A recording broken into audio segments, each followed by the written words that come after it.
there. Could have used one more press before I got excited and went for it there. The second line of stitching over here is the line encasing the seam allowance.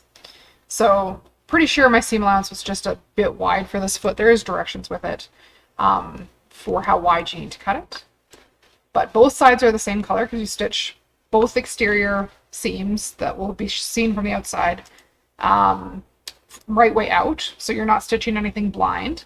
And this is the type of seam you'd see on your jeans, which is quite lovely. So flat felt seam, very, very nice inside and out.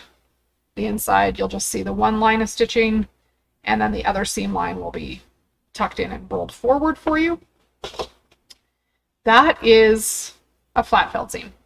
So one way of enclosing all those beautiful fabrics so you don't get little wispy, thready frayed bits sneaking out on you, because that doesn't make any of us happy. So flat felt seam, one approach.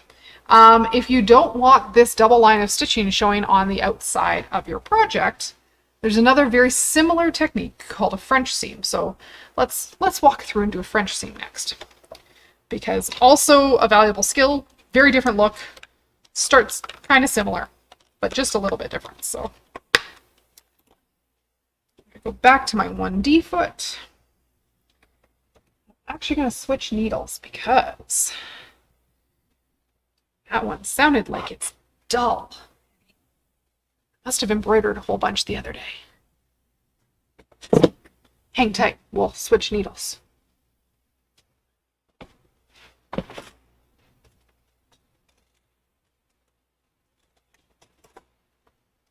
I oiled it after I was done embroidering the other day, but I did not change the needle. Sometimes when you finish a project, you should change the needle right away so you're ready and set up next time you go to sew.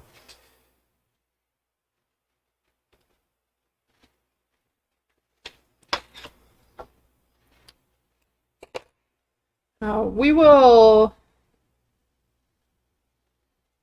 look up and give you foot recommendations for brother that would be comparable to a lap seam foot.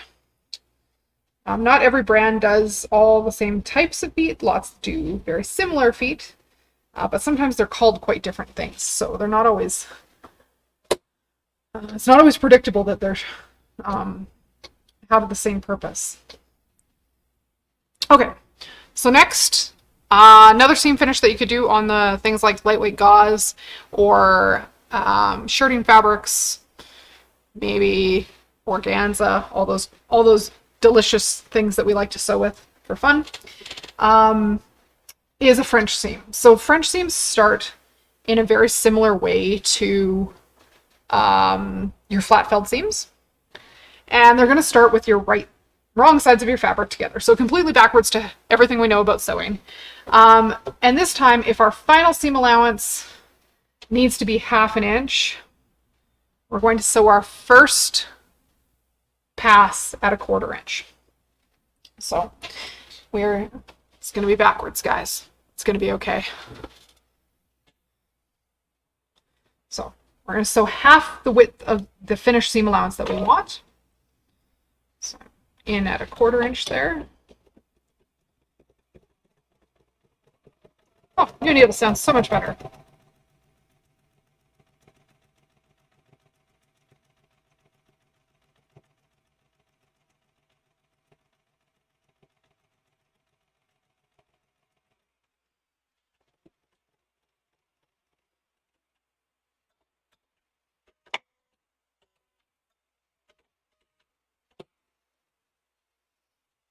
Inch seam.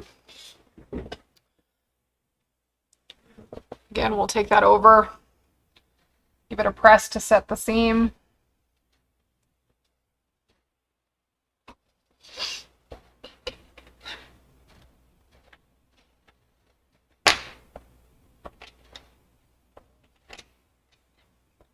And we can get this pressed with the seam allowance to one side again.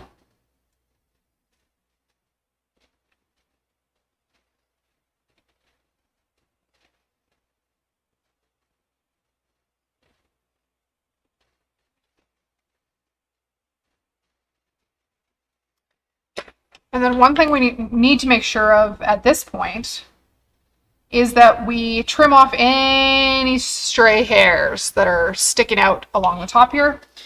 We don't want anything that might poke through and be annoying later on. So we don't want it poking out of the seam of our shirt or our dress or whatever we're making. So I'm just going to tidy that up just a little bit. There's a few rogue threads in there. And then because we did half the seam allowance that the pattern called for in this first seam line, we still have to do another half of that. So we're going to fold this back on itself, right sides together, which tucks that seam allowance in. And we're going to take this back to the machine, sewing it right sides together and enclosing that little bit of seam allowance. So this is another one you might need to trim back just a little bit. I think we're going to be okay where I'm at, but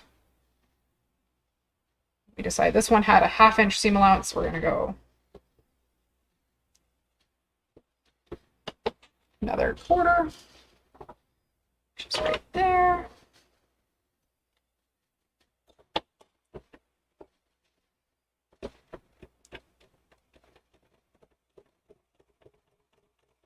So this is sewn right sides together, and this is making a little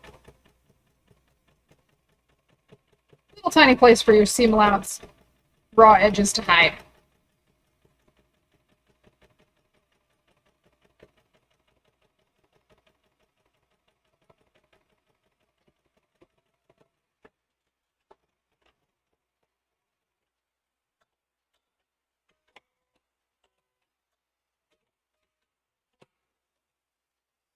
So in this case, when we open that back up, all that seam allowance is on the inside where it needs to be, but it's all enclosed inside your actual seam.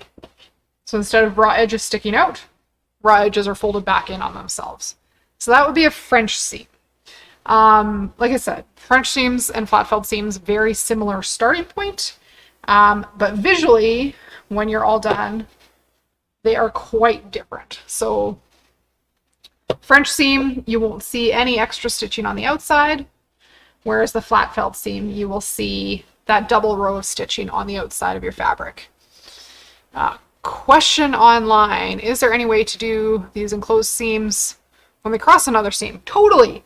You would just carry on like normal and sew the portion that you need to sew.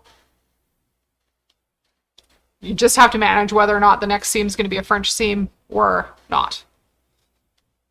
A little bit more planning to work through the project if you're going to French seam the whole thing, but it is doable.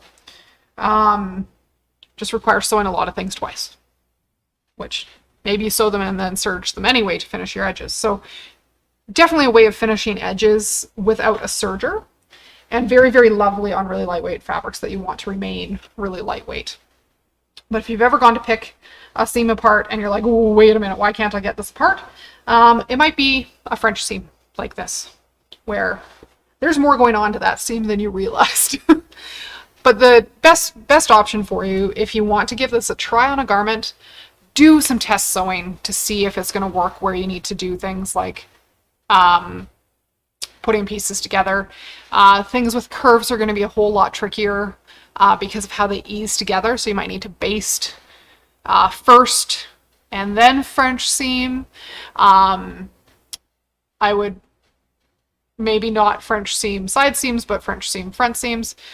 There's options, but you could definitely French seam almost anything that you can do a regular seam on. You still have to just manage the weirdness when you get to the weirdness, is my thought. But it's going to take a little bit more planning for where you pin and which parts get turned when and all of that. So doable, yes. Easy every time? Maybe not. But that is a very quick intro to alternate seam types, besides your standard sew it and then finish your edges kind of method. Definitely things to play with. We'll look into the other feet for brother, because off the top of my head, I don't know the numbers or the names. Sometimes I do know those things, but today is not that day. Other new things in behind me, there's a new line of fabric called Aurora Borealis. It's gorgeous. It's a stunning panel. Look at that. I actually want to hold it up. It's so pretty. Super, super, super pretty. So if you're a big fan of, Northern Canada, the outdoors, beautiful night skies, or you have somebody visiting from far away, and they're here in Canada hoping to see Northern Lights for the first time, this would be a good fabric for them.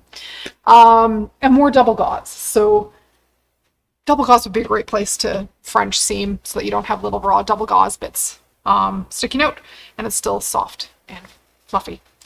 Other things going on in the store. There is some new brother accessories coming out this fall. Nothing like what we talked about today. There's new monogramming foot, the N+, for brother, which is super exciting. It's got a longer front toe, and it's got a stabilization bar at the back. So that's super cool. There's also there's ruler feet for ruler quilting on brother at long last. There's high shank and low shank versions. So those will be out later this fall as well for free motion ruler quilting on brothers. Very excited. What else was there? There's a new pearls and sequins foot for the new brothers air thread serger. So maybe you don't want to figure out French seams. Maybe you just want to serge your seams to finish them. We have many sergers, many options. That's my preferred method. I can French seam and I can flat felt seam, but sometimes serging is my preferred method because it's fast. I want the ruler feet too. I have a ruler foot for my Bernina, so clearly I need another machine. I think that's the solution to my desire for some of the new toys that Brother has, like the new 10x10 magnetic hoop for the Luminaire. Super excited about that one as well. To come in store, we have pictures. I think most of that stuff's up on the web now. So yeah, there's some cool things there. Other things going on here in the store. We are just weeks away from the launch of Patchwork in Paradise, which is our second mystery quilt and mystery novel combo. You get a class every month for 13 months. You get a whole quilt. It's a mystery quilt. No surprise. There's lots of surprises there. That will be starting September 1st with your first block release and your first chapter release. And then classes for that will run the third Tuesday of the month throughout the year to get you all the things you need. And if the third Tuesday of the month doesn't work for you because you have a commitment like a job that you have to be at on Tuesdays, we're recording all the classes. So you will be able to catch up on all the content every month, or just make the block on your own if you're feeling confident. But we've thrown in some cool bonus things that were not in our first mystery quilt to mystery novel. So I'm very excited about that. If you are wanting to know more about embroidery in general, we have space in Embroidery Essentials on September 29th, and Stitching in the Kitchen, September 30th and October 1st. All 3 days are being taught by Tamara Evans, who's an OESD educator, so we're getting a real human from the outside to come teach with us. We're very excited to have her back. She's been here before and she's amazing. And the Stitching in the Kitchen days, if you don't own an embroidery machine yet, we have a wide variety of machines that we could sit you down at so you can give it a try for those 2 days to see if maybe you'd like to have an embroidery machine, because better to try it before jumping all the way in, but it'll be lots of fun. We'll get you stitching. Gets a whole bunch of information in your head, a whole bunch of inspiration, and have a good time. Really good time. Those 3 days are in store only. Other things going on, we have a bag making class starting September 17th called Tools of the Trade. It is a good sized tote bag. It will fit a 18x24 cutting mat. So if you're venturing out to classes or going to sew at a friend's house, you'll be able to take all your bits with you. I think there's even space for M&Ms in the pockets. But you'll learn how to do zipper installation, make straps, sew in magnetic snaps, sew with mesh, sew with fold over elastic, do some quilting, some binding. You'll learn it all. It's such a cool bag, and it's really functional at the end. So it's something where, you know, that piece of fabric that you've been hoarding, that you're like, oh, I really want, like, I want to carry this fabric with me all the time because I love it so much. I had one lady register today, and she's like, I've had this fabric set aside for a bag kind of like this for a couple years. So she's super excited. She's going to pull that fabric out and then match all the hardware to it. So that would be an option for you as well. I believe end of next week we have a long arm renter certification class. So if you've got a stack of quilts that's piling up that you would like to quilt on your own because you prefer to be a control freak and do all your whole project all by yourself, you can come in and rent our long arms after you've taken the long arm renter certification class. And if you're thinking you might want to own a long arm, come take the renter certification class, give it a test drive. Come do a quilt and see if that's going to be a good fit for you and your sewing room. Because it'd be nice to try it again before you jump all the way in to setting one up in your house. So those are some of the things going on in the store. Thank you for joining me for Tools and Techniques Thursday. Tomorrow is Fan Mail Friday. If you have questions, drop them in the comments. We will do our best to get them answered tomorrow, or send us an email at social@mysewingroom.ca. And my challenge to you is, can you stump the teacher, meaning me, tomorrow with your questions? Get them in early so I have time to do some research. I don't want to get on camera stumped. I'd like to have answers for you. But what kind of crazy questions can you come up with for tomorrow? Or next Friday? Maybe next Friday. We don't get them answered tomorrow. That's what I have for you guys today. If you like watching and you have other friends that sew who could use some skills making alternate seam types on their garments, share this video, like, comment, subscribe, do all those good things, and let more people know that, you know, you could learn how to do a flat felt seam on a random Thursday